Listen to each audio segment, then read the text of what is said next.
The following is a presentation of the Championship Racing Network. Crossed Flags, a racing podcast. It's your midweek fix for racing news and information. Brought to you by the Championship Racing Network. Now let's head trackside to join your hosts, Steve West and Matt Nicholson. Welcome into the latest edition of the award-winning Crossed Flags podcast. I'm Steve West, Matt Nicholson, producer Molly in the background, and producer John helping out as well. We appreciate both of their efforts very, very much. Not a whole lot to talk about this week, but I really kind of wanted to get into this because a lot of people have been talking about it, and we've talked about this as well, in that Toyota's got a great pipeline. The problem with the pipeline is the fact that you're bottlenecked. There's not a whole lot of movement at the top. Nope. And because of that, you got a whole lot of talent that's just sitting out there, either languishing in the trucks or the O'Reilly Auto Parts series and trying to figure out where are we going to go next. Witness Corey Heim. Corey Heim more than ready to graduate out of the truck series. So they went ahead and pulled him out of the truck series into a part-time role of Cup and little O'Reilly and a little bit of trucks. Mm-hmm. That's the kind of bottleneck we're talking about. Now they've got Brent Cruz out there who's suddenly tearing things up after having missed the first 4 races of the year. The guy's sitting well inside eligibility for the chase. Yep, he is. That's Toyota. Chevrolet, not really worried about Chevrolet. They're still doing quite well. They've got plenty of teams all the way from trucks through O'Reilly and all the way up into the Cup Series. So they don't really have the bottleneck situation. They don't have quite the talent situation that Toyota's got, but again, you've got more rides out there that are available. That brings us to Ford. Yeah, good old Ford. Now, Ford's got the Truck Series program, and they're okay. It's not like they're hurting there. They have the Cup Series situation. It could be questioned there. We'll get to the points here in a minute. They have exactly 0 representation for all intents and purposes in the O'Reilly Auto Parts series. Hettinger Auto Parts was convinced to run Mustangs, but let's face it, they're a part-time team, Matt. There's been, now will be the 3rd straight week that there are no Fords on the entry list. And what's surprising to me is Ford told Chris Hettinger, the team owner, that they would throw full season support behind him so we could have another Ford entry. AM Racing's basically disappeared. So Hettinger Racing was basically in a prime spot to take it full reins. They had a decent run at Talladega with J.J. Yaley because they don't have any full season sponsorship. Now, granted, Chris Hettinger's business in North Carolina, Victory Trailer Sales, is a pretty strong business. But where's the support from Ford? That is a very good question. Plus, we also kind of wonder about the talent pipeline that we were just talking about. It's very well defined within Toyota. Chevrolet is a little bit more spread out. As we mentioned, there's a whole lot of vehicles out there running the Bowtie brand from the Cup to the O'Reilly to the Truck Series level. So I'm not really worried about that. The talent pipeline for Ford is hurting. Bare. It's bare. It is the Truck Series jumping straight into the Cup Series if you're going to try and do that, or they're going to have to sign somebody away. And it kind of looks like they're going to have to sign somebody away. So the O'Reilly Auto Parts series is one thing. Let's show you the top 10 in points in the Cup Series here. And this is give or take through a third of the year, points-wise, okay? If you think about it, we're up to the All-Star break. We've run 13 races so far this year. So technically, we're one past a third of the way through the year. Tyler Reddick, no surprise, he's won basically half of all the races run, so he's out to a big lead over Denny Hamlin. Both of them drive Toyotas. In 3rd place is Chase Elliott in a Chevy. Hey, there's Ryan Blaney in a Ford sitting in 5th. He's the only guy who has brought a Ford to victory lane this year, and he did it back at Phoenix, so that was pretty early in the year. Then you got a Toyota, a Chevy. That's Ty Gibbs, Carson Hocevar, Kyle Larson before you get to Brad Keselowski in 9th. And Bubba Wallace in 10th. So you got 2 Fords inside the top 10. Arguably the leader of Team Penske, Ryan Blaney, and RFK Racing's namesake, Keselowski part of it, and Brad Keselowski.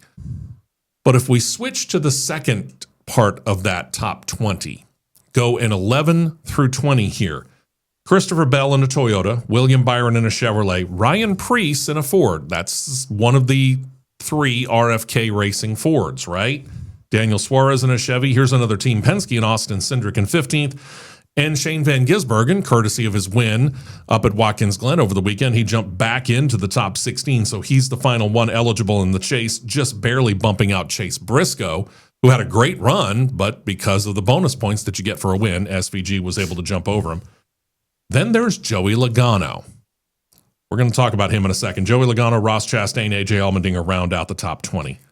In regards to Ford and their status, let's say that, the only driver to win in Cup, their last 5 victories for Ford, is Ryan Blaney, dating to last June. Yeah. The only other win, and you might sit there and think, well, wait a minute, Ryan Preece won, didn't he? Yeah, he did, but that was a non-points race.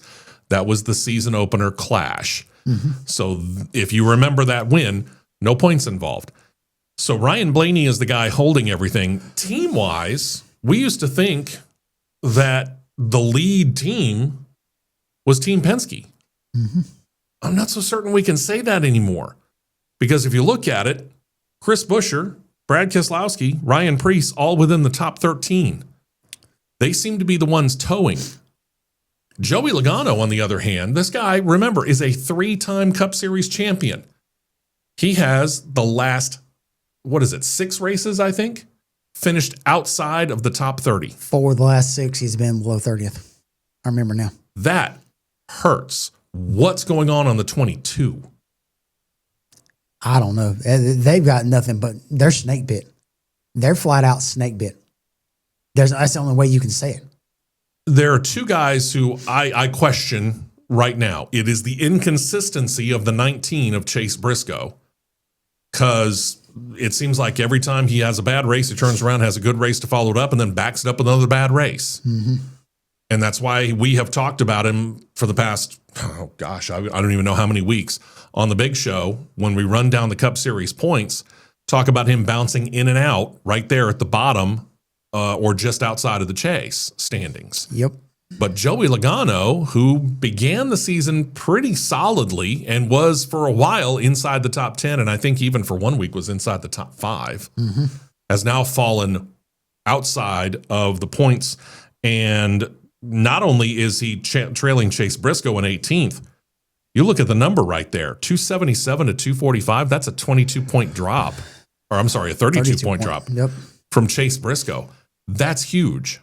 And if Chase Briscoe and James Small can start to get things leveled, even just leveled out on the 19 car, mm-hmm. to the point where they're not yo-yoing all the time, they can start to leave Joey Logano behind them and well behind them.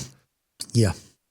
So the question becomes, what's the future for the Blue Oval?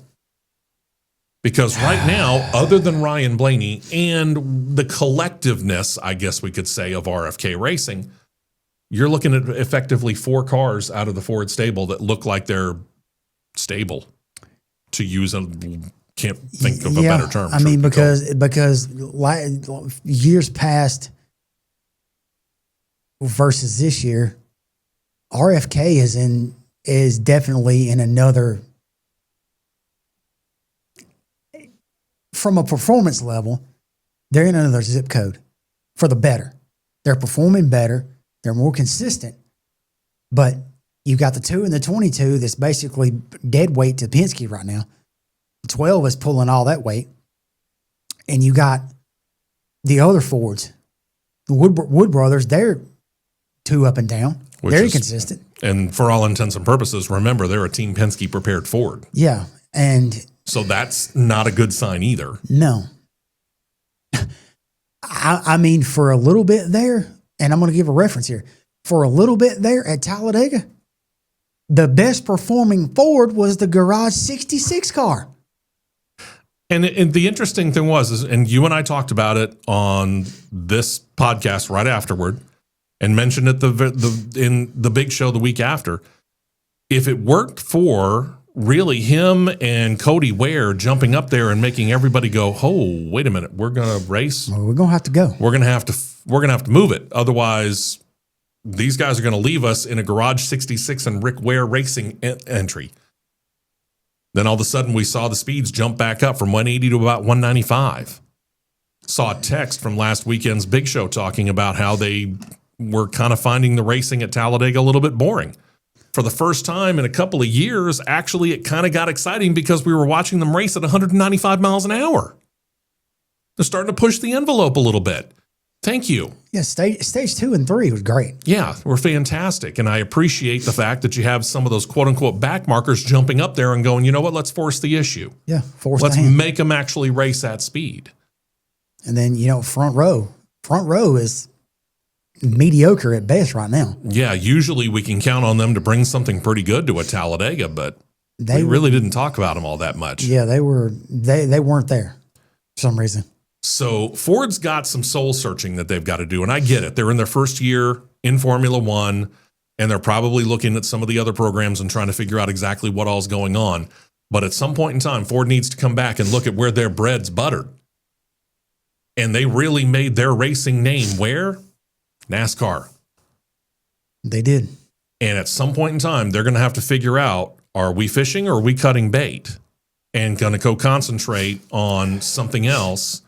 Or are we actually going to put some money into a couple of programs and try and figure out, number one, how we're going to make our performance a little bit better? I mean, yeah, they've got several cars with inside the top 20, but do I honestly feel like any one of them are a major championship contender at this point in time?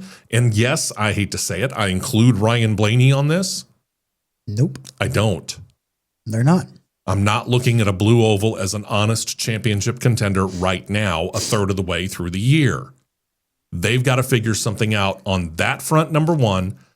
And truth be told, number two, they're going to have to figure out what they're going to do about a talent pipeline. Yeah. Because while I don't think there are any imminent retirements, anything can happen at any point in time. Witness Brad Keselowski, who is now the co-owner of RFK Racing, and what he did this offseason. How many more times can he go out there and do that kind of stuff and then turn right back around and get back into a car? And I'm not going to tell him he has to retire. Far from it. Far be it from me to tell anybody to quit their job. It's not my job. It's not my place. If you feel like you can do it and you physically can get into, in this case, the car and go do the driving, knock yourself out. But at some point in time, it happens to every single driver. Eventually, they have to step out of the car. The Richard Pettys of the world, the Darrell Waltrips, the Bobby Allisons, the Davey Allisons, unfortunately lost their life like Dale Earnhardt did. But sooner or later, you end up being out of the car. Where's the next generation of the Ford talent? Right now, the only thing that they have that is within a pipeline that can run NASCAR, that has run NASCAR or run in something else that they're considered in the Ford Performance pipeline is Frankie Muniz. That's it. And that's not strong enough. No, it's not, because Frankie hasn't exactly blown up the truck series, number one. And number two, Frankie, I think, if I remember right, is older than Joey Logano. No, he is. Yeah, he's older than Joey Logano. Yeah. So is he really the next generation of the Ford talent to go jumping into the Cup Series? Ford let him skip out the truck race at Watkins Glen because he had a GT3 race. I think it was Road Atlanta. So somewhere he had a GT3 race because he's third in points in GT3 road race. But where Ford has majorly dropped the ball at, you have one of your pipeline drivers in a Rayom truck. You have your pipeline driver in a Rayom truck. If it was me, I would have one of my pipeline drivers in a ThorSport truck. ThorSport carries your weight in trucks every single week. Agreed. At the very least, it would certainly benefit them to have a front row motorsports truck, which is a slightly better program at the very least. It's slightly better with less trucks, but on an average every week, ThorSport carries the weight. Yeah. Average. Okay. Put him out there in the best equipment, see what he can do, because at some point in time, Ford, you got to figure out where you're going to get your next generation of talent. Something.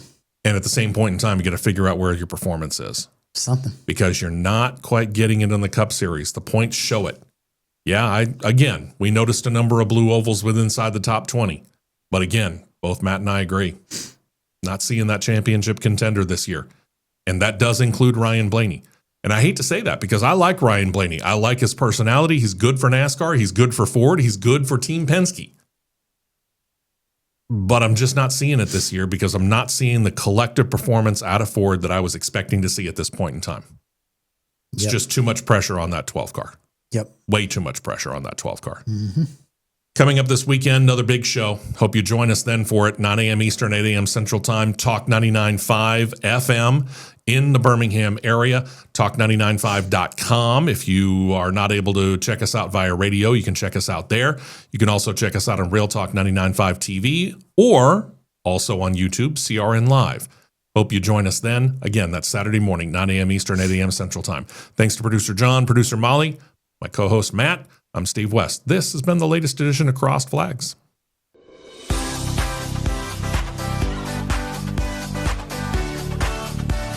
You've been listening to Crossed Flags, a racing podcast.